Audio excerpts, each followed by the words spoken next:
अस्सलाम वालेकुम व्यूअर्स। आज का ट्यूटोरियल इंतहाई इम्पोर्टेंट होने वाला है आपके लिए। तो ये जो मैं बनाने जा रहा हूँ ये एसआरएस के हवाले से कुछ चीज़ें बहुत सारे फ्रेंड्स ने स्पेशली क्लास कोलीग्स ने और बताया हुआ था कि हमें एसआरएस के हवाले से थोड़ा ब्रीफ कीजिएगा। तो मैं आज आई ट्रिपल ई का फॉर्मेट है उसके थ्रू आपको मैं प्रेजेंटेशन दूंगा। अच्छा सा जो चीज़ें कौन सी चीज़ें कहाँ पे क्या ऐड करनी है, एक एग्जांपल भी आपको साथ साथ में बताता चलूँ ताकि आपको सारी चीज़ें समझ आ जाएं कि क्या कैसे होता है। तो मैं ओपन करता हूँ आई ट्रिपल ई का फॉर्मेट। तो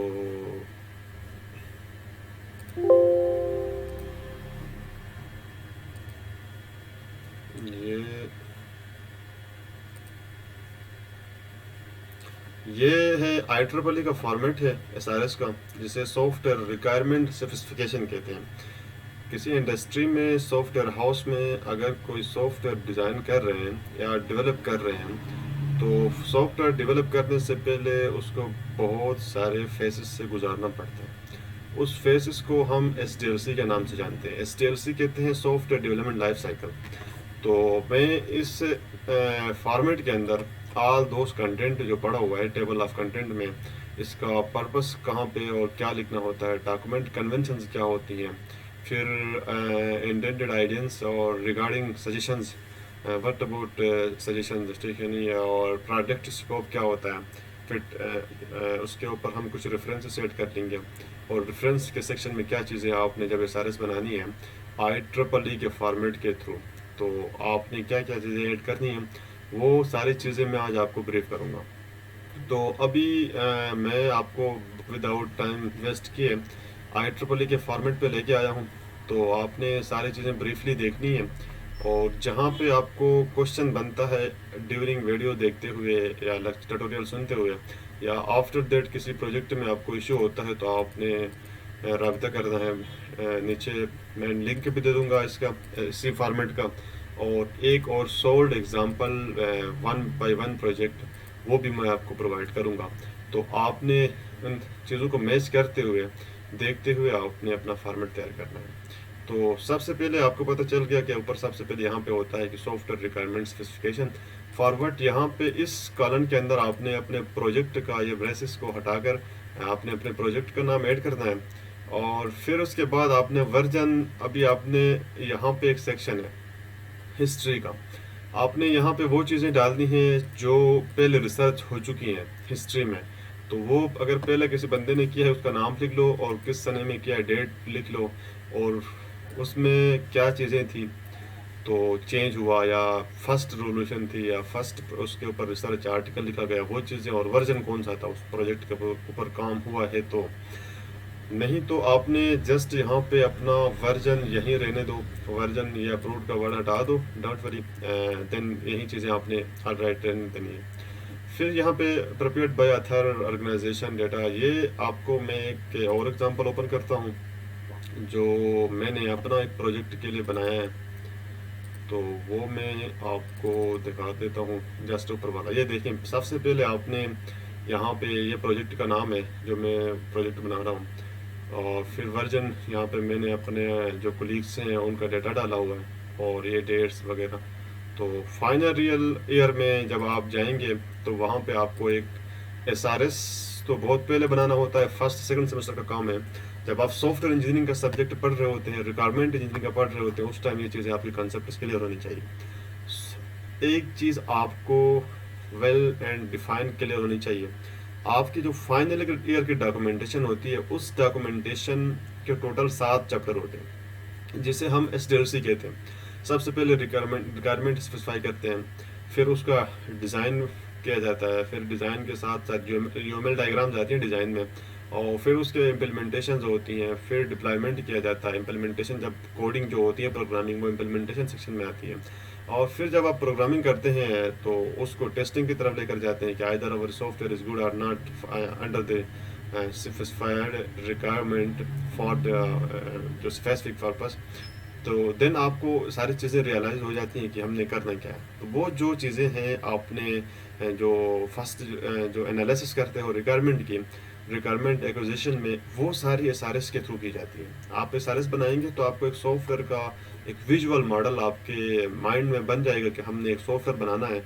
उस सॉफ्टवेयर का इंट्रोडक्शन से लेके उसका स्कोप तक, उसके बाउंड्रीज तक, लिमिटेशंस तक, उसमें जो मॉड्यूल्स यूज़ होंगे, हार्डवेयर यूज़ होंगे, सॉफ्टवेयर यूज़ होंगे, उसमें कौन सी टेक्नोलॉजी काम करेगी, अच्छा हमें कौन सी टेक्नोलॉजी यूज़ करने में बेनिफिट रहेगा, क्या बेनिफिट्स हैं, उसके एडवांटेजेस, डिसएडवांटेजेस, वो सारी चीज़ें आज आपको मैं ब्रीफ कर दूँगा। तो मैं एक एग्जांपल ओपन करता हूँ जहाँ जिसको हम फॉलो करते हुए आपको चीज़ें समझाता चलूँ ताकि आपको चीज़ें समझ आ जाए। आई होप यही है मॉडल जो मैं नहीं ये नहीं है, मैं ओपन करता हूँ वही जो आपके लिए इजी रहे समझने में। तो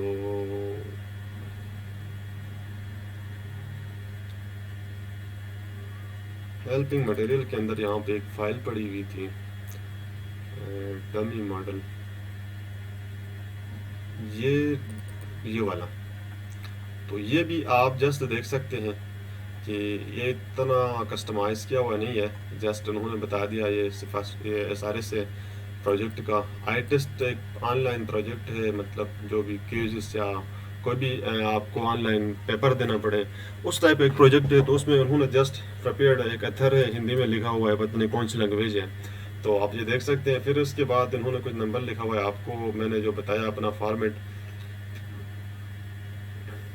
इस तरह का ऊपर बना दो और फिर उसके बाद लेट्स से यहीं टेबल रहने दो। जब लास्ट में आपका कंटेंट कंप्लीट होगा आपने इसी टेबल को सिलेक्ट करना है और सिलेक्ट करने के बाद वो अपडेट करना है। यहाँ से जाकर अपने टेबल को रेफरेंसेस में जाओ और अपडेट टेबल पे क्लिक करो। ये खुद बहुत आपका न्यू एक टेबल वहीं पुराना होगा लेकिन चीज़ें नई आ जाएंगी, जो चीज़ें आपने इंक्लूड नहीं की है वो इसमें से रिमूव हो जाएंगी। तो अब हम चलते हैं यहाँ पे जो मैंने चीज़ें बताई, पहले ये इंट्रोडक्शन हो गया, उसके बाद अपने IEEE का फॉर्मेट समझाने लगा हूँ, तो आपने गौर से सुनना है। लेट्स कम टू हियर, ये सारी चीज़ें इसमें ऐसे रहने दें और फिर चलें आप अभी नीचे अपने वर्क पे। ये यहाँ से शुरू होता है। इंट्रोडक्शन के अंदर आपने क्या डालना है, आपने अगर प्रपोजल बनाई है तो प्रपोजल से उसका इंट्रोडक्शन उठाना है, आपने यहाँ पे कॉपी पेस्ट करना है प्रपोजल का इंट्रोडक्शन। इंट्रोडक्शन में आपको पता है क्या होता है, प्रोजेक्ट के रिलेटेड आपने कुछ रिसर्च की हो, मैं ज़्यादा टाइम नहीं लूँगा, कम टाइम में ज़्यादा चीज़ें कवर करूँगा। फिर पर्पस होता है कि यार प्रोजेक्ट आपने बनाया है तो क्यों बनाया है, और उसमें कितना काम मतलब यूज़र की तरफ से होगा, कितना काम एडमिन की तरफ से होगा, उसमें हार्डवेयर सॉफ्टवेयर मॉड्यूल्स यूज तो होंगे, लेकिन उन मॉड्यूल का इंट्रोडक्शन है, वो इंट्रोडक्शन क्या हमारे लिए फ़ायदेमंद साबित होता है कि नहीं होता, कम टाइम पे ज़्यादा चीज़ें कवर होती है कि नहीं होती हैं, या जो रिक्वायरमेंट हमने एनालिसिस की थी इन प्रपोजल में वो चीज़ें हमारी जो पर्पस हमने हमारा पर्पस, जैसे हमने एक पर्पस ये है कि यूनिवर्सिटी में आपके लिए एक छोटी सी एग्जांपल दे रहा हूँ कि यूनिवर्सिटी के स्टूडेंट को आपने बनाना है जी रजिस्ट्रेशन सिस्टम बनाना है, या यूनिवर्सिटी को कोई मैनेजमेंट सिस्टम बना कर देना है। एक छोटी सी एग्जांपल ये है कि अगर मैनेजमेंट सिस्टम बनाना है तो वो क्या हो गया, पर्पस हो गया आपका। तो उस मैनेजमेंट सिस्टम के लिए आपने बनाने के लिए क्या सॉफ्टवेयर यूज़ होंगे, उसमें मॉड्यूल्स कितने होंगे, अच्छा फीचर्स क्या होंगे, उसकी क्या क्या काम, डेटाबेस होगा कि नहीं होगा, उसमें और क्या चीज़ें होंगी, हाँ अगर वो बायोमेट्रिक है तो उस तरह की उसमें क्या रिक्वायरमेंट होगी। तो वो रिक्वायरमेंट एक अलग चीज़ है, लेकिन यहाँ पे बताने का रिक्वायरमेंट बताने का मतलब ये है कि आपका पर्पस तब सक्सेस करेगा जब आपके अंदर जो एसआरएस बनती है, आप उस एसआरएस के अंदर सारी रिक्वायरमेंट पूरी हो। तो पर्पस आपने बताना है अपना प्रोजेक्ट का कि फाइनल एंड जो यूज़र है, एंड यूज़र एक होता है यूज़र, एक होता है एंड यूज़र। तो एंड यूज़र के पास जो आपका प्रोजेक्ट पहुंचेगा, जो किसी भी कंपनी में बैठ के वर्क कर रहा है, तो उस बंदे ने क्या काम सोल्व करना है वो आपने यहाँ पे इनफिट करना है। फिर डॉक्यूमेंट कन्वेंशन है, डॉक्यूमेंट कन्वेंशन में ये होता है कि आपने फॉर एग्जांपल मैंने एक वर्ड की फ़ाइल क्रिएट की, ठीक हो गया, मैं अभी कर लेता हूँ यहाँ पे एक वर्ड की फ़ाइल क्रिएट की और वर्ड की फ़ाइल के अंदर आपने बता दिया जी मेरा ये कंटेंट है, इसका जो साइज़ है वर्ड उसी में चलते हैं यहाँ पर जी। जैसे ये मैंने इसका साइज़ जो है रख लिया कितना, यहाँ से कन्वेंशन यही होती है, आपने जी इसका जो फ़ॉन्ट साइज़ कितना रखा है, रोमन है, अच्छा है, अच्छा अल्जीरिया, एनी हाउ जो कुछ भी यहाँ पर है वो चीज़ें आपने यहाँ पुट करनी है। देन इसका जो कस्टम जो है पैराग्राफ को जस्टिफाई करना है, तो वो सारी चीज़ें इसी में आ जाती है। जस्टिफिकेशन कर लोगे, इसका साइज़, अच्छा और इसमें नंबरिंग बुलेट्स वगैरह वो सारी चीज़ें कन्वेंशन जैसे में आती है। साइज़ तो आपको मैंने बता दिया। तो मैं अपनी डॉक्यूमेंटेशन को ऐसे ही रहने देता हूँ, बल्कि मैं IEEE हमें फॉलो करना पड़ेगा, क्योंकि IEEE के थ्रू मैंने काम किया हुआ है। तो ये इंट्रोडक्शन था। फिर पर्पस आपने यहाँ बता देना, फिर वो वाला डिस्क्रिप्शन में आपने अपनी प्रॉब्लम डालनी है, प्रॉब्लम के रिलेटेड जो what is the problem, why you want to develop a software, वो सारी प्रॉब्लम इसके अंदर आपने उठा के रखना है। वो आपकी प्रपोजल के अंदर जो भी बनाता है उस प्रपोजल के अंदर ये चीज़ आपकी मौजूद होती है। फिर प्रोडक्ट पर्सपेक्टिव, आपने प्रोडक्ट के हवाले से देखना, यहाँ पे उन्होंने बता दिया describe the context and origin. आपने जो प्रोडक्ट बनाया क्यों बना रहे हो भाई, आपका ऊपर आपने स्पेसिफाई कर दिया अपने पर्पस पे, तो वो पर्पस का थोड़ा सा रिलेशन इस प्रोडक्ट पर्सपेक्टिव में आएगा। आपने इसको बड़े अच्छे तरीके से, और इसमें कौन सी डायग्राम आएगी, यहाँ पे आपने अपने कंपोनेंट डायग्राम डालनी है अपनी, या आपने ऑल दोस्त जो DFD है उस DFD को यहाँ पे आपने इंक्लूड कर सकते हैं। तो ये मॉडल जो है प्रोडक्ट पर्सपेक्टिव के हवाले से है। तो प्रोडक्ट रिलेटेड मतलब प्रोडक्ट कब बना और कैसे, उसके हवाले से आपका आइडिया जनरेट हुआ, या उसके ऊपर पहले से काम हुआ था, उसमें आप मॉडिफाई कर रहे हो, तो वो सारी चीज़ें आपने प्रोडक्ट के पर्सपेक्टिव में ऐड करना है। तो इसमें आपने कंपोनेंट डायग्राम डाल देंगे, तो कंपोनेंट डायग्राम में आपकी सारी चीज़ें इसमें इंक्लूड होंगी। अगर आता है उस प्रोडक्ट की फंक्शन, हाँ आपने एक प्रोडक्ट का पर्सपेक्टिव डिफाइन किया, उसका पर्पस भी, उसको इंट्रोडक्शन भी, देन आपके पास प्रोडक्ट फंक्शनलिटीज कैसे होंगे। अगर आपके पास यूज केस डायग्राम बनाओगे किसी भी चीज़ की, या DFD बनाओगे, तो DFD आपको सारी चीज़ें इसके हवाले से ब्रीफ करती है। प्रोडक्ट फंक्शन में जैसे आपका लॉग इन करना, अच्छा जो भी प्रोग्राम आप बनाते हो उसमें रजिस्टर करना, एग्जीक्यूट डिलीट करना कोई भी डेटा, या डेटाबेस के से कोई डेटा गेट करना या पोस्ट करना, ये सारी चीज़ें इसकी फंक्शनलिटीज में आती हैं। तो वो आप DFD के थ्रू इसको मॉडिफाई मतलब एलिब्रेट कर सकते हो। DFD इसमें एंटर करो यहाँ पे FD डायग्राम बना के। और DFD बनाने के लिए आपको मैं एक मज़े का टूल बताता हूँ, वो आप साथ लगकर में क्लियर करो। वो है UML, मैं एक यूज़ करता हूँ UML स्टार के नाम से एक सॉफ्टवेयर है, आई थिंक मैं बताता हूँ आपको। यहाँ पे न्यू मैंने ऐड किया हुआ है जी, स्टार UML के नाम से एक सॉफ्टवेयर है, 4.0.1 वर्जन है। आप इसको डाउनलोड करें, इसका भी लिंक है आपको मिल जाएगा, और आप इजीली इंटरनेट से मिल सकता है। वो डाउनलोड करें, उसमें आप अपने DFD बनाएं, जो भी सॉफ्टवेयर बनाना चाहते हो। DFD के डिफरेंट टाइप ऑफ पार्ट्स होते हैं, लेवल 1 2 3, उसको अलग बनाना चाहते हो, उसको एक ही पेज में पैरा में उसको डिफाइन कर सकते हो, कोई बड़ा इशू नहीं है। तो वो उसमें सिर्फ सारी समरी आपकी जो प्रोडक्ट फंक्शनलिटी है वो ऑल दो समरी इन वन पिक्चर में आपको मैजेस पार्ट्स शो होनी चाहिए। अगला है यूजर क्लासेस एंड कैरेक्टरिस्टिक्स। आपने प्रोडक्ट पर्सपेक्टिव में कंपोनेंट डायग्राम डाल दी, प्रोडक्ट फंक्शन में आपने DFD डाल दी, और यूजर क्लासेस में क्लास डायग्राम डाल दी, या आपने यूज केस भी यहाँ पे इनपुट कर सकते हैं। ये क्या बता रहा है, यहाँ पे दे रहा है user classes that you anticipate will use this product. User classes में भी differentiate based on the frequency of use. तो वो यहाँ पे बड़ी एक थ्योरी दी गई है इन्होंने, तो आपको जस्ट इन वर्ड्स मैं आप बता दूँ, तो आपने यहाँ पे यूज केस या क्लास डायग्राम, अगर क्लास डायग्राम डाल दोगे तो आपने इम्प्लीमेंटेशन के सेक्शन में, इस सेक्शन में आपने नहीं डालना। तो आपने इसमें ऐड कर दिया क्लास डायग्राम, तो यहाँ पे क्लास डायग्राम नहीं, जस्ट आपने एक डिज़ाइन फेस बनेगा तो वो कैसे वर्चुअलाइज काम करेगा, वो सारी चीज़ें इसमें डालनी। ऑपरेटिंग इन्वायरमेंट का क्या मतलब है, देखिए हम एक सॉफ्टवेयर बनाते हैं, उस सॉफ्टवेयर को एंड यूज़र के लिए देते हैं, तो एंड यूज़र के पास एक सिस्टम होता है, एक ऑपरेटिंग सिस्टम होगा 32 बिट का, 64 बिट का। तो उसकी क्या रिक्वायरमेंट्स होंगी, उसका विंडोज़ क्या होना चाहिए, ठीक है नहीं है, उसका जो एनवायरनमेंट है, जिस एनवायरनमेंट में हमने इंस्टॉल करना है सॉफ्टवेयर को। जैसे आप अभी हम एक सॉफ्टवेयर को डाउनलोड करते हैं, for example word MS office को हम डाउनलोड करके इंस्टॉल करना चाहते हैं, तो MS ऑफिस के लिए भी यही रिक्वायरमेंट्स होती हैं कि कुछ चीज़ें इसमें it must be present in your hardware, कि आपकी विंडो सही काम करनी चाहिए, विंडो एक्टिवेटेड होनी चाहिए, कुछ ऐसे मतलब फीचर्स होती हैं। तो वो इसमें भी यही है कि आपका ऑपरेटिंग सिस्टम किस में होना चाहिए, जैसे जस्ट विंडो होना चाहिए उसमें। अच्छा, और मैं इसको भी साथ टच करूं, जो आपको मैंने बताया था एक एग्जांपल, ये मैं क्लोज करता हूँ अपना वाला, और मैं आपको ये एग्जांपल देता हूँ। तो यहाँ पे डॉक्यूमेंट कन्वेंशन में उसने थोड़ी चीज़ें ब्रीफ कर दी हैं। तो इन इंटेंडेड आइडियंस एंड रीडिंग सजेशन, मैंने ये पोर्शन मेरी तरफ से रह गया है आई थिंक।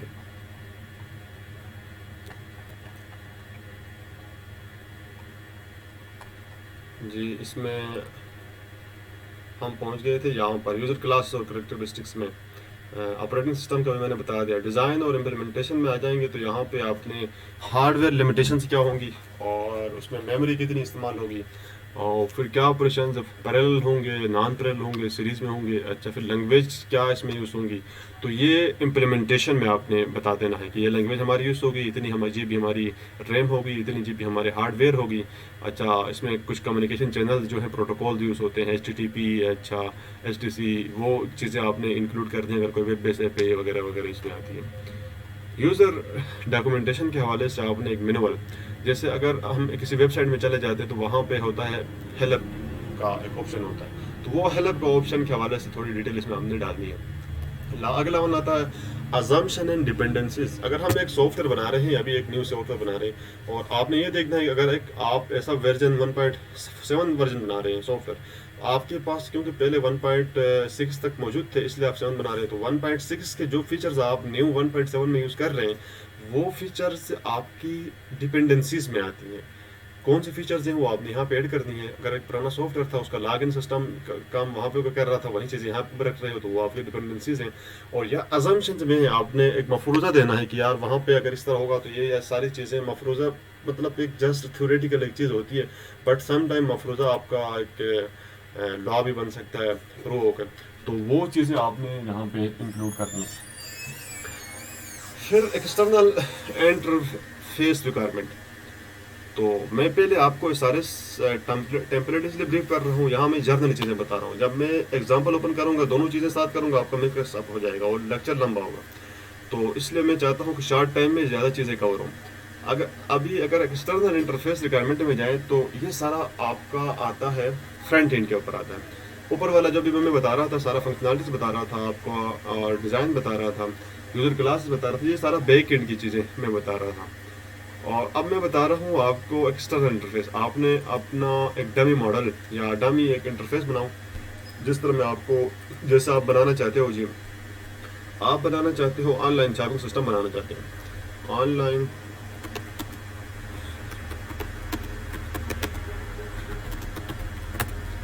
आप, मैंने कहा कि एक ऑनलाइन शॉपिंग सिस्टम बनाना चाहता हूँ और उसके लिए फ्रंट एंड कैसा होना चाहिए, तो उसके देखे बहुत सारे मतलब वो पड़े हुए हैं, इमेजेस पड़ी हुई हैं। अगर आप चाहते हो यार मैंने इस तरह का एक डिज़ाइन करना है, तो इस तरह के एक इमेज उठा के वहाँ पे डाल दो, तो आपका जो डिज़ाइन या आपकी SRS होगी, या आप एक रजिस्ट्रेशन सिस्टम बनाना चाहते हो तो उसके लिए एक रजिस्ट्रेशन फॉर्म वहाँ पे ऐड कर दो, मतलब स्क्रीनशॉट ऐड कर दो, या समझने के लिए कि हमारा इंटरफेस कैसे होगा, यूज़र की बेटर अंडरस्टैंडिंग के लिए चीज़ किया जाता है। तो मैं चलता हूँ फिर से अपने उसी फॉर्म में जो है IEEE का। फिर यूज़र इंटरफेस कैसे होगा, GUI कैसे होगी, उसमें डिस्प्ले होगा, तो अगर एरर आएगा तो क्या किस तरह का प्रॉम्प्ट शो होगा, पॉपअप शो होगा फ्रंट में, तो वो सारी चीज़ें इसमें आ जाती हैं। फिर स्टाइल गाइड्स ठीक हो गया, ये मैंने बता दिया। कीबोर्ड शॉर्टकट्स, अगर आपका फ्रंट एंड है एक सॉफ्टवेयर का, उसमें शॉर्टकट्स कैसे काम कर रहे हैं, आप अपनी शॉर्टकट्स भी बना सकते हो। अगर अपना एक डेस्कटॉप यूज़ कर रहे हो, लैपटॉप यूज़ कर रहे हो, तो ये एक अलग टॉपिक है, वो आप यूट्यूब से और भी बहुत सारी चीज़ें पड़ी हुई है देख सकते हैं। तो जस्ट मैं आपको समझाने के लिए ये चीज़ें बता रहा हूँ। हार्डवेयर इंटरफेस का मतलब ये है कि भैया आपने एक सॉफ्टवेयर बनाना है। अगर आप मशीन लर्निंग में काम कर रहे हैं, कोई रिपोर्ट्स बना रहे हैं, तो उसका एक सॉफ्टवेयर की इमेज यहाँ पे ऐड कर दो। नहीं, अगर आप मशीन लर्निंग में काम नहीं कर रहे हैं, आप जर्नल PHP पे काम कर रहे हैं और विजुअल्स पे काम कर रहे हैं, एनिमेशन वेबसाइट में काम कर रहे हैं, तो आपने इस सेक्शन में physical characteristics of interface just software product की, वो आपने यहाँ पे, या हार्डवेयर प्रोडक्ट की कंपोनेंट बेस पे, तो वो आपने थोड़ा सा एक इंटरफेस कैसा होगा वो जर्नली इंटरफेस अगर उसका नहीं है, मतलब इमेज टाइप का, तो आपने उनके नाम जस्ट नोट करने हैं इसमें सेक्शन में। अब अगला आता है ये सॉफ्टवेयर इंटरफेस। सॉफ्टवेयर इंटरफेस से क्या मुराद है? सॉफ्टवेयर इंटरफेस के हवाले से यही है कि आपका जो सॉफ्टवेयर बनेगा उसका इंटरफेस कैसा होगा। टोटल सॉफ्टवेयर की बात कर रहा हूँ मैं। फाइनल कहता है कि describe the logical and physical characteristics. Logical का मतलब ये है आपकी जो ह्यूमंस हैं और फिजिकल ये है आपका हार्डवेयर और आपका सॉफ्टवेयर के बिटवीन इंटरेक्शन के हवाले से बात की जा रही है। तो जो सॉफ्टवेयर का इंटरफेस ऑलमोस्ट दो चीज़ों पर मुश्तमिल होता है, एक तो हार्डवेयर होती है और जो टूल्स होते हैं, दूसरा सॉफ्टवेयर मुश्तमिल होता है। ये दोनों चीज़ें मिलकर आपका एक सॉफ्टवेयर इंटरफेस बनाती है। तो जब एक हार्डवेयर के ऊपर आप एक सॉफ्टवेयर को एग्जीक्यूट कर सकते हैं, जैसे आपका विंडो है, विदाउट हार्डवेयर आपकी विंडो की कोई वैल्यू नहीं है। तो ये सारी चीज़ें अपने जो मैकेनिज्म है वो इसमें ब्रीफ करना है। तो आई होप यहाँ तक आप इस चीज़ें समझ गए होंगे। अब कम्युनिकेशन इंटरफेस वही मैं ऊपर भी आपको बता रहा था, ऊपर वहाँ पे जस्ट आपने नाम बताने, यहाँ पे आपने ब्रीफली लिखना है कि भैया आपने अगर HTTP यूज़ कर रहे हैं, क्यों कर रहे हैं, व्हाट पर्पस है, FTP का क्या है, फाइल ट्रांसफर प्रोटोकॉल क्या है, HTTP क्या है, स्पेसिफाई एनी कम्युनिकेशन सिक्योरिटी और इंक्रिप्शन। अगर एक व्हाट्सएप टाइप एप्लीकेशन बनाते हो तो उसमें इंक्रिप्शन होंगी, तो वो इंक्रिप्शन आने ब्रीफली यहाँ पे बता देना। आते हैं अब हम सिस्टम पे। भाई हमने एक सिस्टम बना दिया और सिस्टम के फीचर्स क्या होंगे, ये मेन सेक्शन है आपका और ये इंतहाई कॉम्प्लिकेटेड है। अगर मैं बना रहा हूँ कोई ऐसा सॉफ्टवेयर तो वो मैं एग्जांपल दूंगा, बाद में आपको समझ आ जाएगी। यहाँ पे जस्ट आप देख लो सिस्टम फीचर ये है, यहाँ पे ये 1 को हटा दो जस्ट और जो फीचर है इसमें ऐड कर दो। फीचर का मतलब ये है कि भाई सिस्टम हमारा एक ऑटो फॉर्म जनरेट कर रहा है या ऑटो कोई चालान जनरेट कर रहा है। जैसे यूके की वेबसाइट में जाओ अपना डेटा डालो, वो ऑटो फॉर्म जनरेट कर देती है, वो आपकी सिस्टम फीचर्स है वेबसाइट की। तो फिर आपने यहाँ से पहले में डिस्क्रिप्शन एंड प्रायोरिटी कि भाई आपके जो फीचर्स हैं उसमें सबसे ज़्यादा आप किसको प्रायोरिटी देंगे, वो यहाँ पे थोड़ा सा स्पेसिफाई कर लो, उसका लेवल क्या है, उसके प्री कंडीशन पोस्ट कंडीशन थोड़ी आप। फिर स्टिमुलस में ये होता है आपका जो सॉफ्टवेयर बन रहा है भाई, आपने एक मैथमेटिकल कैलकुलेशन करनी है सॉफ्टवेयर में कि 100 मल्टीप्लाई 100, तो उसका टाइम चेक करोगे कितने टाइम में स्टिमुलस कर रहा है, मतलब रिस्पॉन्स दे रहा है आपको। तो ये चीज़ें इसमें आ जाती हैं। फिर फंक्शनल रिक्वायरमेंट में आपको पता है क्या चीज़ें आती हैं कि functional requirement what to do with software, कि सॉफ्टवेयर क्या करेगा। फंक्शनल में आती है, नॉन फंक्शनल की तरफ आओगे हाउ टू डू कैसा करेगा। तो ये सारी दो चीज़ें इसमें ऐड होती हैं। अगर आपके पास फीचर्स बहुत ज़्यादा हैं तो इसको फीचर का नाम दो और इसी को उठा के कॉपी कर लो और यहाँ नीचे पुट करो एक और, बल्कि उन्होंने यहाँ पे आई एम सॉरी यहाँ पे दिया गया है, मैं आपको ये तो 4.2 और ये 4.1, तो इसी तरह आप बहुत सारे फीचर्स को ऐड कर सकते हो एंड सो ऑन। यहाँ इसलिए कहा हुआ है, अगर नहीं है तो आप एक ही फीचर पे काम चला सकते हो। नॉन फंक्शनल रिक्वायरमेंट हो गया परफॉर्मेंस रिक्वायरमेंट कि भाई आपका एक सॉफ्टवेयर बेस्ट परफॉर्मेंस कैसे हो सकती है, तो वो चीज़ें आपने ऐड करनी है। तो इसके हवाले से मैंने एक और प्रोजेक्ट मेरे पास है, वो मैं आपको ब्रीफली बताऊंगा। ये पहले से मैं कहता आ रहा हूँ, आपने ये चीज़ें जर्नल सुननी है और फॉलो उसको करना है। फिर सेफ्टी रिक्वायरमेंट की भाई आपने सॉफ्टवेयर बनाया, उसके लिए क्या सेफ्टी स्टैंडर्ड या सेफगार्ड आपने एक्शन क्या लिए हुए हैं आपके सॉफ्टवेयर में। फिर सिक्योरिटी रिक्वायरमेंट, क्या आपने अपनी एक वेबसाइट है, सम टाइम हम क्या करते हैं एक वेबसाइट ओपन करते हैं तो यहाँ पे आप देख लो ये सिक्योर है कनेक्शन, और सम टाइम क्या होता है कुछ वेबसाइट अनसिक्योर होती हैं तो वहाँ यहाँ पे वो अनसिक्योर। मैं आपको एक वेबसाइट ओपन करता हूँ, जैसे यूनिवर्सिटी ऑफ कोडली को ओपन कर रहा हूँ, ये कैसा शो कर, ये देखिए नॉट सिक्योर। तो ये सिक्योरिटी के हवाले से आपने क्या अपने वेबसाइट में डाली हुई है कुछ चीज़ें या नहीं, तो उस हवाले से आपको सारी चीज़ें वहाँ पे ऐड करनी है। तो ये एक जस्ट एक एग्जांपल के तौर पर मैं बता रहा था। I hope you got my point. So आपने अगले में बताना है कि सॉफ्टवेयर सिक्योरिटी तो मैं बता दिया कि अनसिक्योर सिक्योर कैसे होती है फिजिकल वे में, और फिर सॉफ्टवेयर क्वालिटी एट्रीब्यूट्स क्या होती हैं, एक सॉफ्टवेयर बना रहे हैं और उसकी क्या क्वालिटीज़ होनी चाहिए, फिर अडाप्टेबिलिटी और उसमें करेक्टनेस का फ्लेक्सिबिलिटी होनी चाहिए कि अगर उसकी कुछ रिक्वायरमेंट हम चेंज करते हैं तो उसका पूरा जो आर्किटेक्चर है सॉफ्टवेयर का वो चेंज ना हो। तो वो आपने इस सेक्शन में जस्ट सिंपल पॉइंट्स में आपने ब्रीफ करना है। अगला है बिजनेस रोल। देखिए अगर एक सॉफ्टवेयर बना रहे हैं किसी कंपनी के लिए तो उस कंपनी का अपना एक रोल होता है। जैसे फॉर एग्जांपल एक कंपनी है, उस कंपनी का ऑनर कहता है कि भाई हमारे जो कंपनी में जो टेक्स्ट का फॉन्ट साइज है वो 14 यूज़ हो रहा है या 12 यूज़ हो रहा है, जैसे आम जनरल यूनिवर्सिटी में 12 यूज़ हो रहा है। तो अगर वो कह रहा है कि भाई हमारा फॉन्ट साइज कोई भी टेक्स्ट होगा उसका 16 यूज़ हो रहा है, और वो बता रहा है कि हमारा जो फॉन्ट है थीम वो यूज़ हो रहा है एरियल ब्लैक या एरियल, जो भी वो नाम बता रहा है, वो उसकी बिजनेस रोल्स में आती है, वो आपने यहाँ पे मेंशन करना है। फिर अगला आता है अदर रिक्वायरमेंट, कि आपने पूरी एसआरएस बनाते हुए, सॉफ्टवेयर को स्पेसिफाई करते हुए कोई ऐसी रिक्वायरमेंट रह गई हो। समटाइम ये होता है कि हम सारी चीज़ें डालते हैं सॉफ्टवेयर एसआरएस में, और हम ये भूल जाते हैं कि अगर हम अपने सॉफ्टवेयर को एग्जीक्यूट करें तो किस चीज़ में होगा। तो ऑलमोस्ट ये होता है कि अपना सॉफ्टवेयर कोई ब्राउज़र होगा आपका, तो वो सारी चीज़ें फायरफॉक्स या कुछ भी आप यहाँ पे ऐड कर सकते हैं। तो जो चीज़ें ऊपर रह जाती है वो यहाँ पे डाल दें, अगर नहीं है तो इसको काट सकते हैं। अपेंडिक्स ग्लॉसरी में आप वो चीज़ें डाल दें जो शॉर्टकट्स यूज़ हो गए। अगर अब मैंने कहा एसआरएस की टर्म ऊपर यूज़ हो गई, तो एसआरएस स्टैंड पर क्या होता है, सॉफ्टवेयर रिक्वायरमेंट स्पेसिफिकेशन। अगर इसी तरह CNN कोई वर्ड यूज़ होता है, तो आप कह सकते हैं कि CNN होता है कन्वोल्यूशनल न्यूरल नेटवर्क। तो इसी तरह के जो भी शॉर्ट टर्म्स होती हैं इसमें ऐड कर दो। अगर कोई मॉडल यूज़ हो रहा है, ये मॉडल है मशीन लर्निंग के थ्रू, तो वो मॉडल आपने उसमें जो टर्म्स यूज़ हो रही हैं ANN, DNN, अच्छा CCP, इस तरह की सारी चीज़ें आपने जो शॉर्ट टर्म्स है वो यहाँ पे डाल दो। जैसे ER डायग्राम है, एंटिटी रिलेशनशिप डायग्राम, और उस डायग्राम के अंदर आपने कोई ऐसी शॉर्ट कीवर्ड्स यूज़ की हैं, तो वो आपकी जब फाइनल डॉक्यूमेंटेशन बनेगी वो आपकी डेटा डिक्शनरी में ऐड होगा, और यहाँ पे आपका एनालिसिस मॉडल में यूज़ होगा। लास्ट में यहाँ पे जो कोड किया है आपने सॉफ्टवेयर के रिलेटेड हल्का जो कुछ प्रैक्टिस की है, वो यहाँ पे कुछ चीज़ें एज आ इनपुट डालनी होती है। तो ये पूरा फॉर्मेट किस चीज़ का था, IEEE का फॉर्मेट था। अब मैं आपको जस्ट एक एग्जांपल व्यू करवा रहा हूँ, आई होप आपको चीज़ें समझ आ गई होंगी।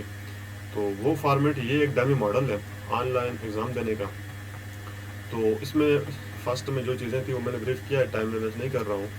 और फिर ये एज एडिटर देना है, लास्ट में आपने अपडेट करना है वर्ड के ज़रिए। यहाँ पर रिवीजन हिस्ट्री मैंने बता दिया, आपने अगर 2011 में एक बंदे ने सॉफ्टवेयर बनाया, उसका नाम माइकल जैक्सन था या न्यूटन था, यानी या वो कुछ भी था, और उसने जो सॉफ्टवेयर बनाया रीज़न क्या थी, तो वो यहाँ पे आपने डालनी है। फिर अगर उससे पहले कोई सॉफ्टवेयर बना है तो उसमें क्या उसने नई चीज़ की है, वो रीज़न और वर्जन, ये सारी चीज़ें इसमें डाल देनी है। अगला मैंने आपको इंट्रोडक्शन में अपना प्रपोजल का इंट्रोडक्शन उठा के यहाँ कॉपी कर दो। पर्पस में क्यों बना रहे हो वो आपने सारी चीज़ें ब्रीफ करनी है। डॉक्यूमेंट कन्वेंशन में आपके बिजनेस रूल्स के रिलेटेड है, ये डॉक्यूमेंट कन्वेंशन आपने यहाँ पे ऐड करनी है। फिर आपकी जो डॉक्यूमेंटेशन बन रही है वो कौन से लोग व्यू करेंगे, देखेंगे, तो मोस्टली ये होता है कि सॉफ्टवेयर हाउस में या आउटसाइड एक तो यूज़र होता है, टेस्टर होता है, डेवलपर होता है।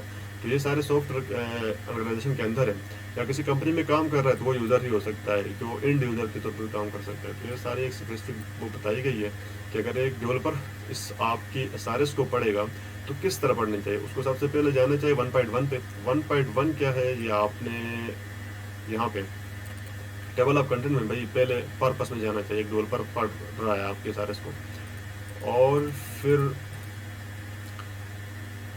यहाँ पे हम थे खड़े, फिर 1.3, 1.2 एंड सो ऑन। अगर यूज़र पढ़ रहा है तो उसको 1.2 पे डायरेक्ट जाना चाहिए। तो वो क्यों जाना चाहिए, आप थोड़ा सा ब्रीफ चीज़ें देख लो। ये दोनों जो हैं PDFs की, ये प्रोजेक्ट की डमी और IEEE का फॉर्मेट, दोनों की लिंक मैं नीचे आपके डिस्क्रिप्शन में दे दूंगा। तो आपने चैनल को सब्सक्राइब करते हुए, लाइक करते हुए, और साथ साथ ये डॉक्यूमेंट आपने वहाँ से डाउनलोड कर दिया। अब अगला आता है ओवरव्यू। ओवरव्यू में ये होता है आपकी बैकग्राउंड जो रिसर्च थी उसमें इंट्रोडक्शन भी इंक्लूड है, ओवरऑल डिस्क्रिप्शन कि आपकी प्रॉब्लम क्या थी, किस लिए क्या चीज़ें, और कौन सा मॉडल क्लासेस यूज़ हो रही है, वो सारी चीज़ें। फिर सिस्टम फीचर्स, वो ऑल दोज इसमें जस्ट एक कंटेंट की फॉर्मेट में आपने समराइज करना है। अगला है प्रोजेक्ट स्कोप, कि स्कोप ये होता है कि आपने जो सॉफ्टवेयर बनाया है कि आप कहाँ पे डिप्लॉय करोगे, वो चीज़ें आपने यहाँ पे ऐड करनी है। उनका एक डायग्राम या फ्रंट एंड डमी ऐड कर दो। तो फिर आपकी इस रेफरेंस में जस्ट ये बता दो कि आपने जो मॉडल उठाया हुआ है वो यही है कि IEEE स्टैंडर्ड है 830 से लेके 1998।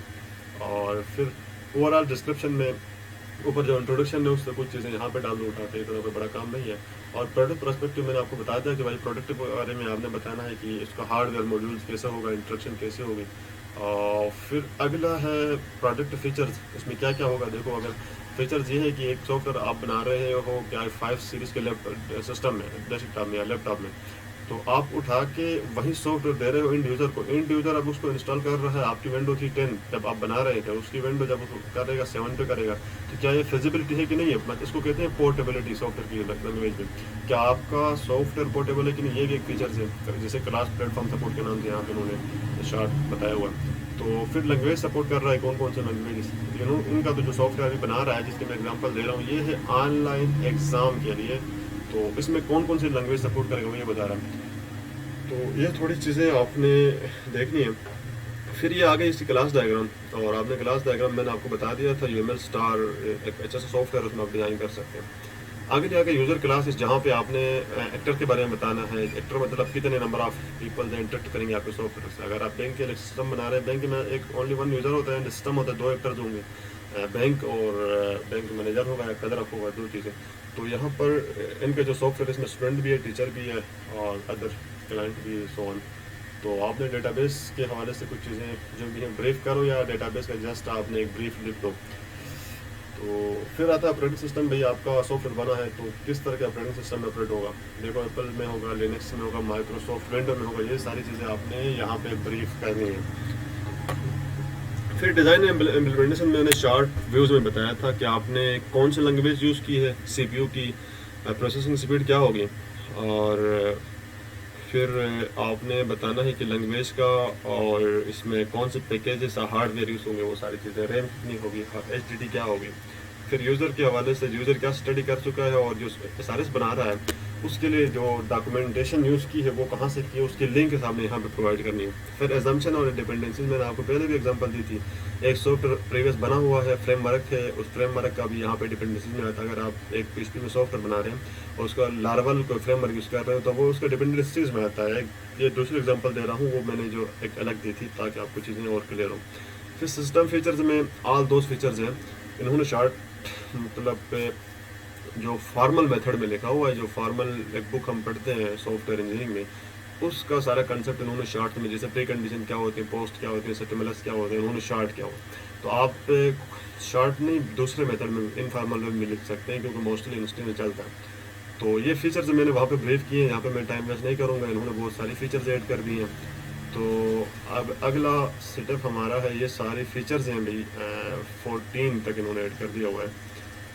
ये स्टेट मशीन डायग्राम है, और ये इसका फ्रंट एंड है। फिर डेटाबेस ओपन होगा तो उसका क्या किस तरह का एक विजुअल माइंड मैप बनेगा, वो इस तरह का है। फिर हम चलते हैं नीचे, ये पीडीएफ आपको मिलेगी, इनको आप स्टडी कर लें तो आपको सारी चीज़ें कंफ्यूज। फिर मैंने आपको बताया था कि एक्सटर्नल इंटरफेस कैसे होगा। अगर एक लॉग इन पेज बना रहे हो तो उसका इंटरफेस आपको पता है इस तरह का होगा, नेम डाल दो, स्टार्ट कर दो, एंड सो ऑन। तो ये चीज़ें थी, आपको आई होप सारी चीज़ें क्लियर हुई होंगी। तो यहाँ से आप कंटेंट उठा के री एडिट करके इसी कंटेंट को आप यूटिलाइज कर सकते हो। तो थैंक यू आज के लेक्चर के लिए। आपने पूरी वीडियो सही से देखनी है फर्स्ट से लास्ट तक, और जो भी क्वेश्चन बनता है आप नीचे डिस्क्रिप्शन में पूछ सकते हो। Thank you, that's all.